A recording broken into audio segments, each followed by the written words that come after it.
Hi friends, இப்போ நம்ம என்ன செய்ய போறோம்னா bread potato மசாலா. இதுக்கு தேவையான இன்கிரிடியன்ட்லாம் நான் இங்க கொடுத்திருக்கேன், நோட் பண்ணிக்கோங்க. 2 உருளைக்கிழங்க வந்து வேக வச்சுக்கோங்க. breadல இருக்க சைடு பார்ட்ஸ் கட் பண்ணி நீங்க bread crumbs ரெடி பண்ணிக்கோங்க. உருளைக்கிழங்க நல்லா மசிச்சு விட்டுட்டு ஒரு பச்சை மிளகாய், ஒரு வெங்காயம், தேவையான அளவுக்கு வந்து ரெட் சில்லி பவுடர், மஞ்சள், பெப்பர் கொஞ்சம் போட்டுக்கோங்க. உப்பு வந்து தேவையான அளவுக்கு போட்டுக்கோங்க. இப்போ இது எல்லாத்தையும் நல்லா மிக்ஸ் பண்ணி விட்டுக்கோங்க. இப்போ நெக்ஸ்ட் நம்ம என்ன பண்ணனும்னா நம்ம கட் பண்ணி வச்சிருக்க பிரெட் எடுத்து தண்ணில லைட்டா நனைச்சிட்டு அந்த மசாலாவை எடுத்து உள்ள வச்சு அதை நல்லா ரவுண்ட் புடிச்சிட்டு அந்த பிரெட் கிராம்ஸ்ல போட்டு மிக்ஸ் பண்ணிக்கோங்க.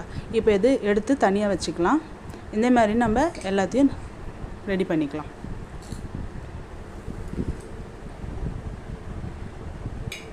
பாத்தீங்களா? இப்போ நம்ம ரெடி பண்ணியாச்சு. இப்போ ஒரு கடாயில எண்ணெய் விட்டுட்டு அது சூடாயிட்ட பிறகு இந்த ரவுண்டெல்லாம் நம்ம எடுத்து உள்ள போட்டுக்கலாம்.